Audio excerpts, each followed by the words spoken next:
Hello students. Today let's analyze a topic from Indian Economic Development, Chapter 2, Agriculture during Plants in India. It's a continuation of our yesterday's topic, Objectives of Plants in India. In this topic, let's analyze what was the nature of agriculture after the independence in India? What are the policies taken by the government to improve the conditions of agriculture in India? And all.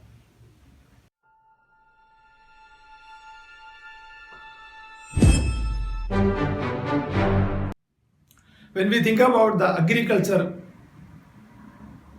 during British period, we can see Indian agriculture was poor, backward, stagnant, and all.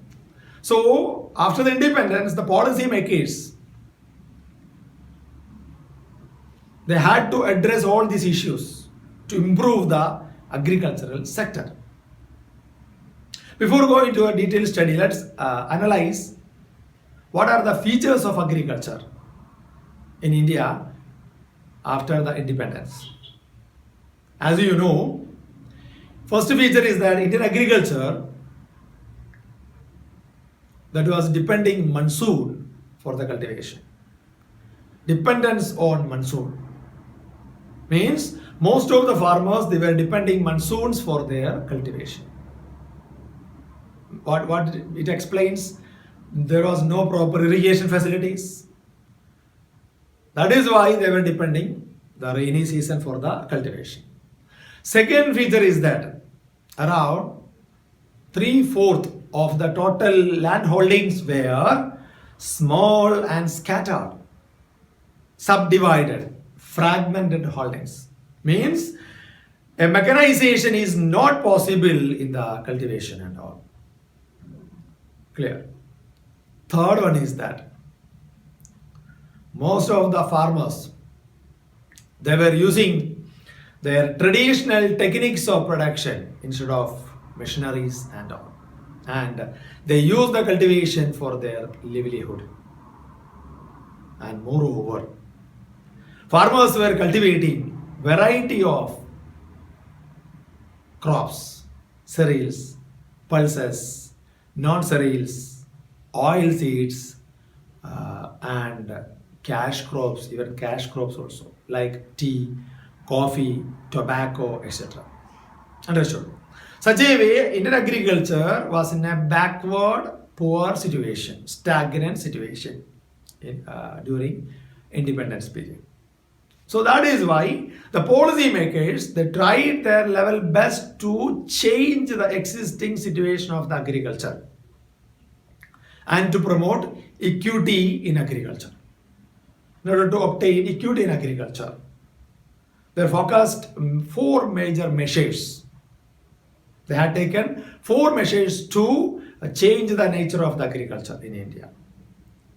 Namely, first one, land reforms. Second one, land seeding. Third one, using of high yielding varieties of seeds, green revolution. And fourth one, provision of subsidies. I'll repeat once again. In order to obtain equity in agriculture, Government of India has started following four measures. First one, land reforms. Second one, land seeding. Third one, high yielding varieties of seeds and its usage. And fourth one, allocation of subsidies towards the marginal farmers and all. Let's analyze one by one. First of all, what is meant by land reforms? Land reforms we mean the policy measures of the nation to clear the ownership of the lands and the collection of revenue, rent and all from the land, to purify the land. Reformation means to change the existing old system and to adopt a new system in the land tenure and all. Because after the independence or at the time of independence, there was existence of intermediaries were there in the agriculture. So, and the owners of the lands were Zamindas and Jagirdas. So they were there, they were existed in the land. So the removal of these people from the land, that was the major issues. This landlordism is not a small thing. And land should be given to the real farmer, real person, the tiller, land to the tiller. That was the policy.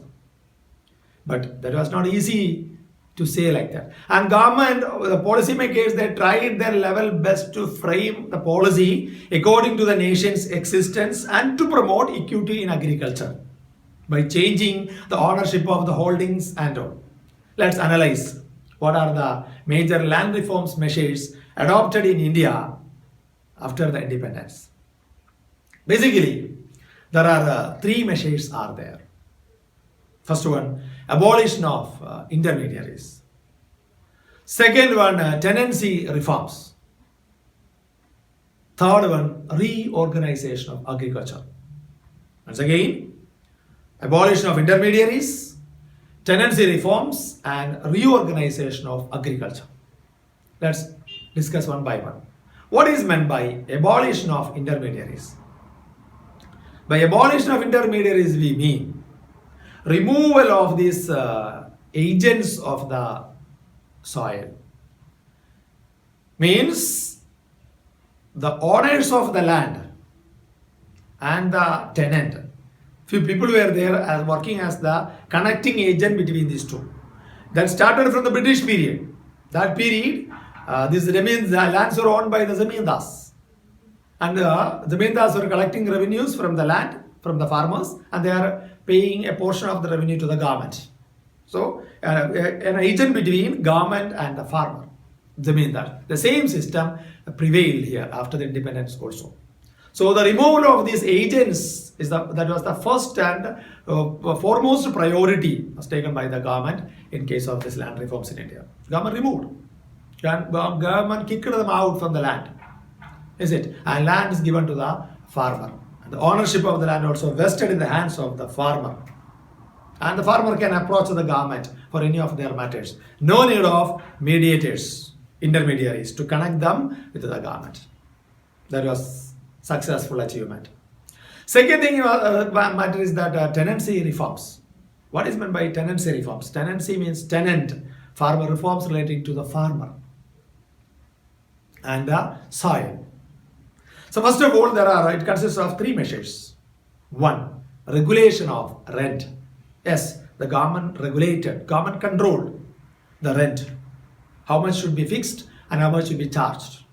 And during Zamindari system, the Zamindar, he was collecting more and is keeping more amount in his pocket and paying to the government. Government rent is fixed, but Zamindar's rent was not fixed. Any time he can increase according to his wish and his will. Understood? And second thing is that security to the tenure. Unless until the farmer is paying tax, that should be secured. The job is secured on the soil. There is no way to remove the farmer from the field. And third one is that ownership, conferment of ownership right for the tenant. Whenever he is moving, he is planning to leave the sector, some amount of soil, land should be given to the farmer for his own. Such a way, government procured the rights of the tenants by using these tenancy reforms. What are the three measures? Regulation of rent, or security of the tenure, and procurement of the ownership to the farmer, land ownership of the land. And third aspect, what is meant by reorganization of agriculture? What is meant by that reorganization? Yes, that also consists of three different measures. First one, redistribution of land. Yes, the surplus land should be taken from the people, should be redistributed towards the landless and marginal farmers in the country. Redistribution of land. And second thing, as I told you, the features of Indian agriculture during independence period, 3/4 of the total land holdings were small, scattered or fragmented. So in order to consolidate this land for a unique cultivation, that was the motive. So in order to start any mechanization in cultivation, that was not possible in these small holdings of the land. So the government also taken measures to consolidate, to reorganize the areas, removing the boundaries of the land and all. And they were able to adopt any mechanized, they were able to use any machines for the plowing or harvesting or threshers or anything like that. So consolidation. And moreover, this consolidation leads to a new type of cultivation. That's the third point. Cooperative farming means all the people, they joined together in an area, they started cultivating, or the new method of cultivation they adopted in their area. Cooperative farming. These are the three measures coming under reorganization of agriculture. What are the measures? First of all, first point is that redistribution of land. Second one, consolidation of holdings. Third one, joint farming means cooperative farming. These are the major measures of land reforms in India. And government adopted all these measures, and government obtained this policy measure as the number one to obtain equity in agriculture. Clear? Second point is that land ceiling. And we can see how it is possible to obtain equity in agriculture. By land ceiling we mean fixing a minimum area, size of the land with the person. Means it will reduce the consolidation of holdings or concentration of holdings in few hands, few rich hands. Ceiling means government made the law to control the holdings of the individuals. The extra land, more than the limit that was there with him, that land is considered to be surplus land. And the surplus lands were taken by the government and is being distributed towards the farmers. Means the farmers, the landless farmers became the owners of the land.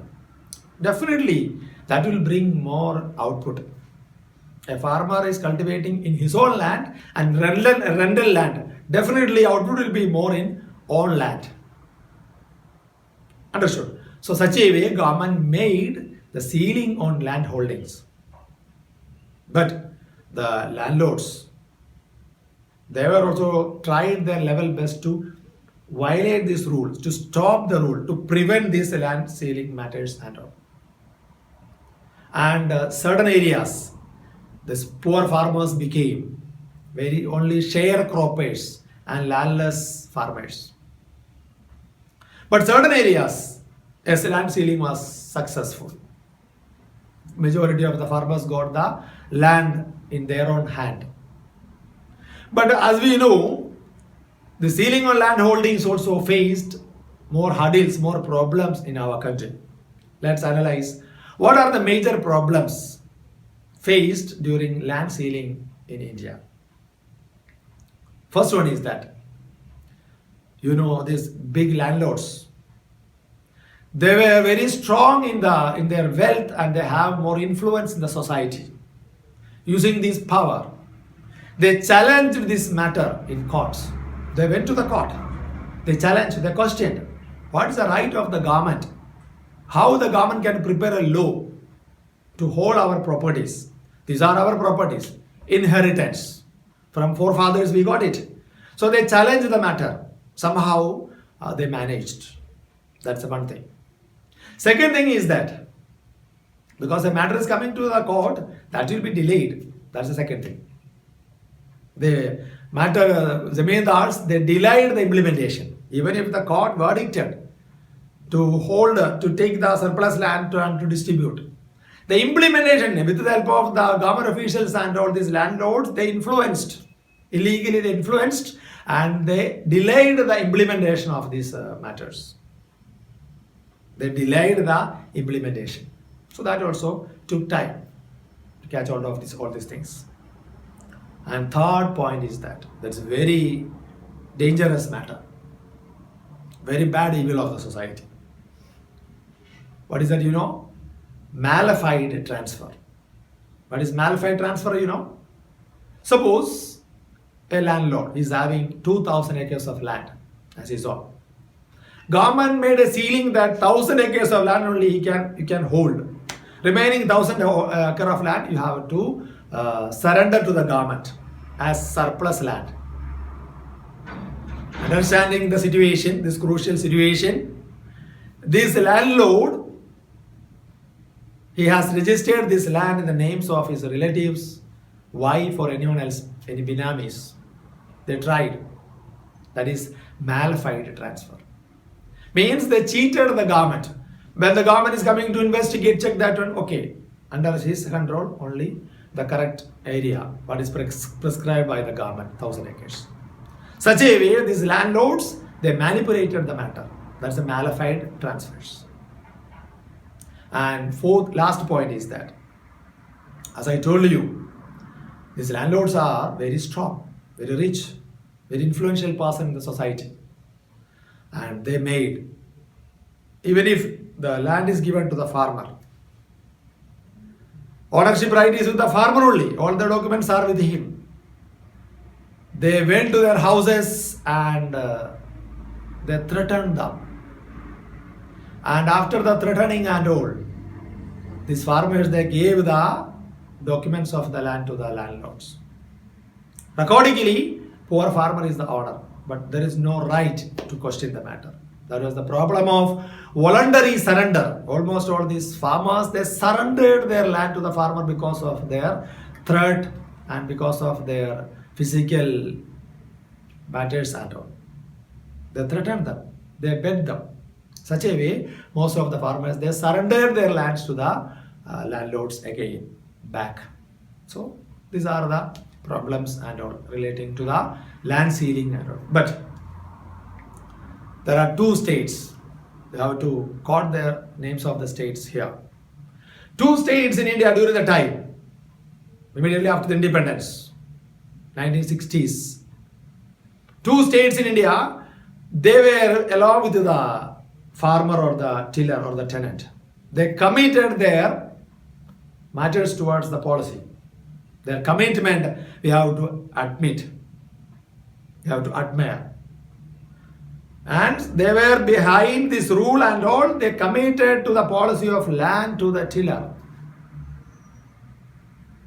For one state is Kerala, other one is West Bengal. Those two states, they were behind these policy matters.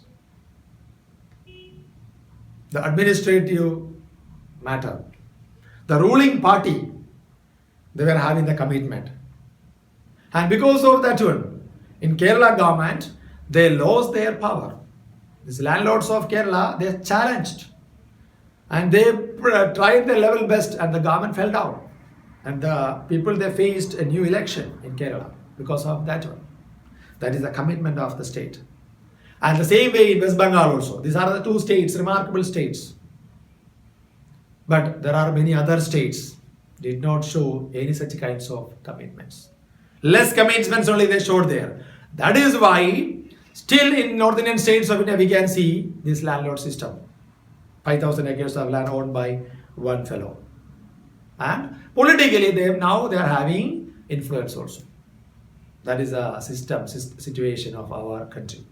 But even if we tried our level best to obtain equity in agriculture. Clear? Third point is that using of high yielding varieties of seeds. Means we can call it as green revolution. After the independence, agriculture productivity was very poor. Farmers were using all techniques of production.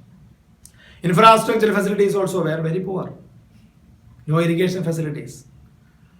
Improper irrigation. That's why farmers are using monsoons. They were depending monsoons.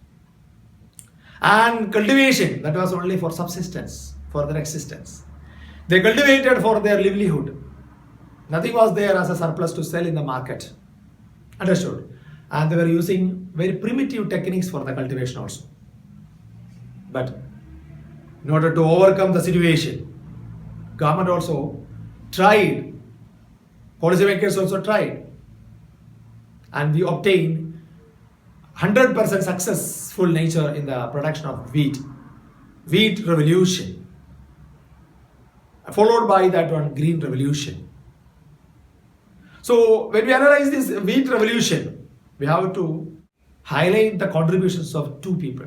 One is a Mexican scientist and his team, Norman Borlaug.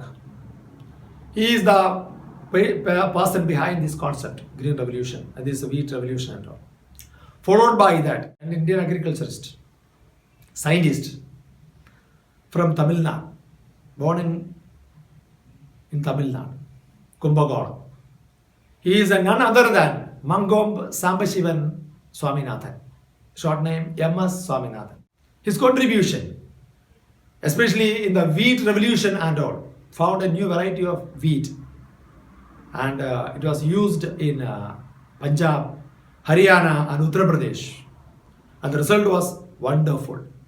Wheat production doubled, and continued in following to the situations. Our country extended to other crops also by using more advanced facilities in wheat, rice, jowar, bajra and maize.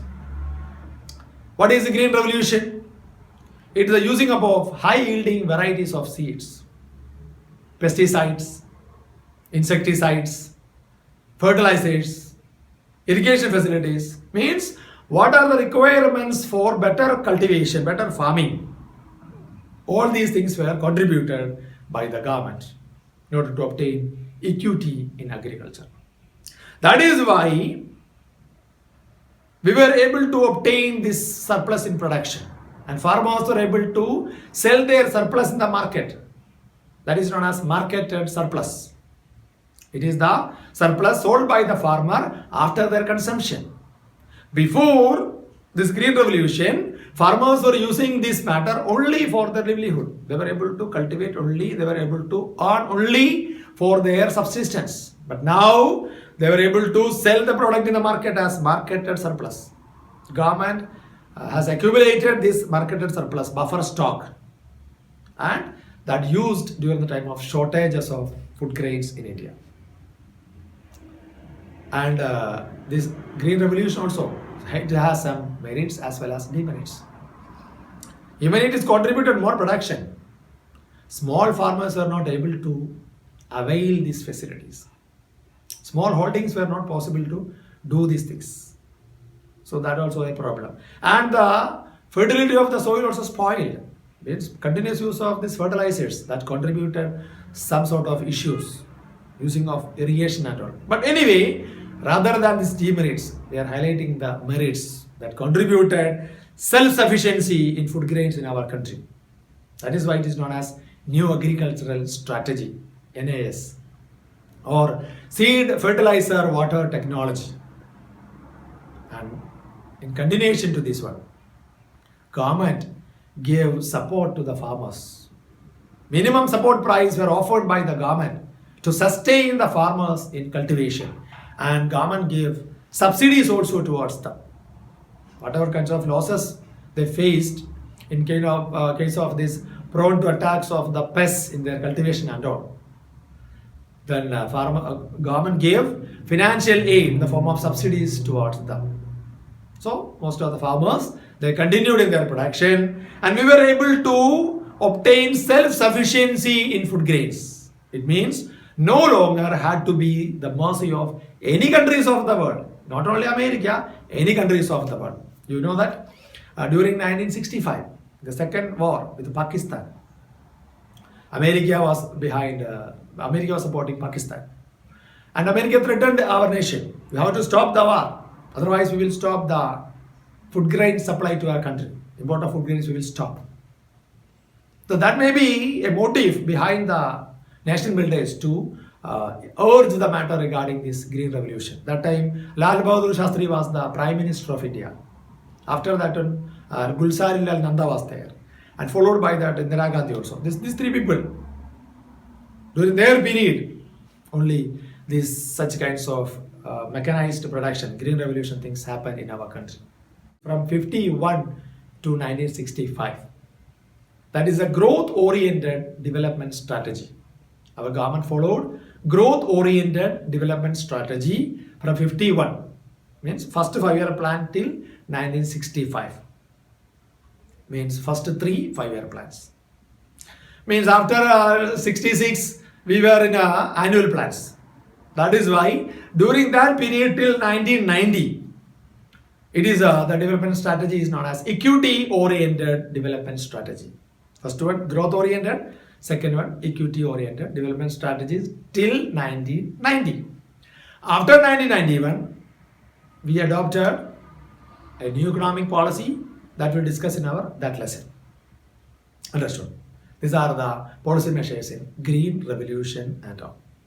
And finally, fourth aspect to obtain equity in agriculture, that is the provision of subsidies. By subsidies we mean it is a benefit offered by the government directly or indirectly towards the farmers to sustain them in the production field.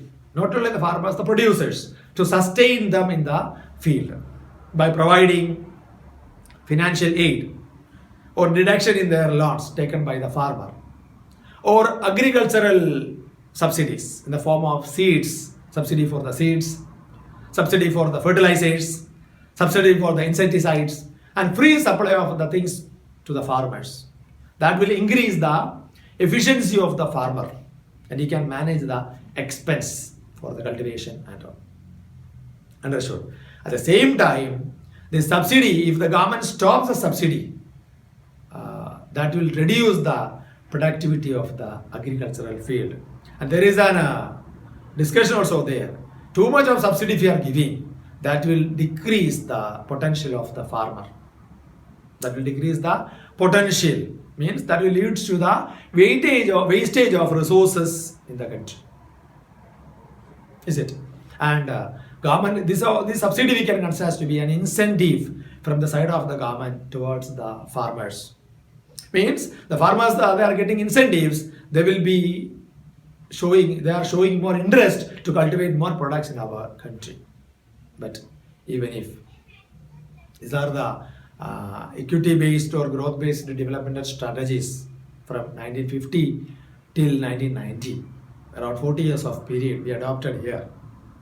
The GDP, when we analyze the structural composition or the contribution of agriculture to GDP, it is very sad to say that in the year 1990, the contribution of GDP has decreased. In the year 1950, it was 67.5%. But in the year 1990, it became 64.9%. Means around 3% also decrease. Around we can say 3% of the contribution decreased after 40 years of period, even if we adopted all these policy measures. We adopted land reforms, we adopted land ceiling, Green Revolution was there, government gave maximum subsidies, supported their level best towards the farmers to sustain them in production, to encourage them in production, everything. But the contribution of the agricultural farmers has decreased. Then we will blame, it is because of that on the industry, people might be migrated from agriculture to industry and service sector. No. Agriculture, industry and service sector did not absorb anyone from there. They didn't do anything. Then what happened? How did it happen like that? The contribution from agriculture to GDP came down from 67.5 to 64.9. Means that the failures of the policy measures. These are the matters coming under agriculture during plan period in India from 1950 to 1990. Hope you enjoyed the class. Tomorrow I will come with the industry during plan period from 1950 to 1990. Thank you.